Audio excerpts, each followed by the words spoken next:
Alors, la démarche d'attestation donc du caractère responsable du crédit renouvelable de BNP Paribas Personal Finance, elle est innovante. Alors déjà, lorsqu'on a été contacté Vigeo Eiris Enterprise par BNP Paribas Personal Finance en 2012, on était au lendemain de la mise en œuvre de la loi Lagarde, donc qui a profondément changé la réglementation sur ce crédit renouvelable et sur la façon dont on pouvait communiquer, etc. dessus. Donc le premier travail qu'on a fait, ça a été de challenger les caractéristiques du produit au regard à la fois des enjeux de responsabilité sociale de BNP Paribas Personal Finance sur ces sujets de transparence sur les conditions financières, sur les sujets de devoir de conseil, donc d'adaptation de la vente aux besoins et aux capacités financières du client, donc ces sujets également de solvabilité, et enfin comment ensuite, une fois qu'on a vendu le produit, on mesure et on s'assure de la satisfaction du client à toutes les étapes du parcours. Donc c'est tout ce travail-là qu'on a réalisé en 2012, mais on ne s'est pas arrêté aux caractéristiques du produit, on a été un peu plus loin puisqu'on a été audité dans les centres de relations clients comment a été vendu le produit commercialisé par les conseillers clientèle. Est-ce qu'il y avait de la transparence sur les conditions financières dans l'acte de vente? Est-ce qu'on avait justement cette recherche ou cette vérification de la cohérence du projet systématiquement pour s'assurer que ça correspondait bien aux besoins du client? Donc c'est tous ces points d'attention sur lesquels on est venu, nous, observer en situation réelle, à travers des entretiens, mais également aussi de la double écoute. Et donc là, on est aujourd'hui à la deuxième attestation de renouvellement. Donc, ce qui montre aussi que BNP Paribas Personal Finance a su, je dirais, faire perdurer la dynamique qui a été enclenchée en 2012 et toujours dans cette recherche d'aller un peu plus loin dans ces pratiques, de s'améliorer. Aujourd'hui, l'amélioration continue, c'est vraiment une culture, je dirais, qui est fortement ancrée dans les pratiques de l'entreprise et à tous les échelons, je dirais, du management. Je pense que c'est aussi bien porté par la direction générale que par les managers de proximité dans les CRC. Et donc, cette démarche aujourd'hui, elle est innovante également parce qu'on a bien le fait d'avoir un tiers externe qui vient regarder les pratiques d'une entreprise. On ne la retrouve pas, en tout cas aujourd'hui à ma connaissance, dans d'autres établissements financiers.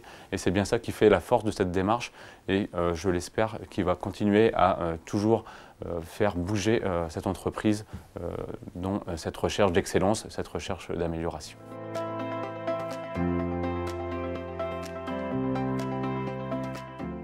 Ce que j'ai d'ailleurs pu observer lors de double écoute d'entretiens commerciaux en centre de relations clients, c'est une meilleure information sur le produit, notamment sur les caractéristiques financières.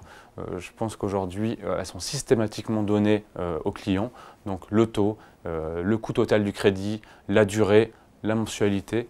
Donc l'ensemble de ces paramètres sont systématiquement annoncés aux clients, ce qui lui permet de, je dirais, prendre sa décision de souscrire ou pas à un crédit en toute connaissance de l'ensemble de ces paramètres.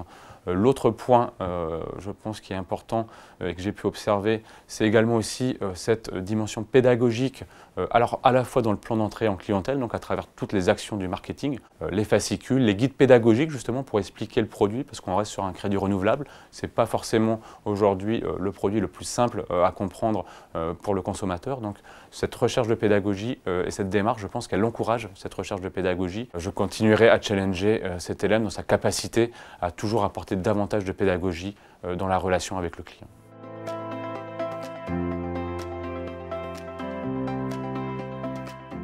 Alors les axes d'amélioration, donc en tout cas les principaux sur lesquels je vous invite à prioriser votre action, la pédagogie sur le crédit renouvelable.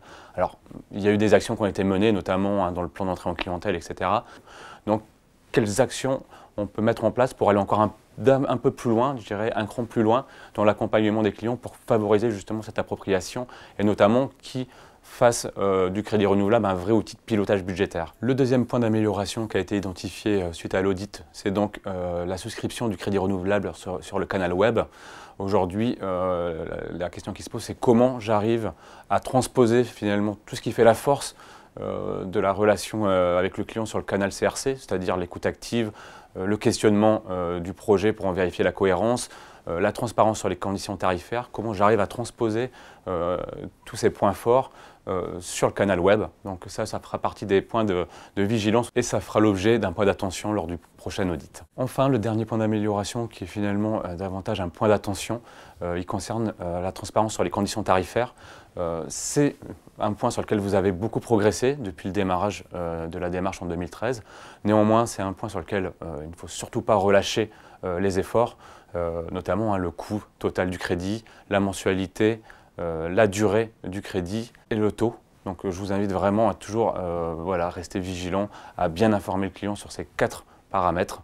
Et donc ça, c'est également aussi un point d'attention sur lequel je serai vigilant lors du prochain audit.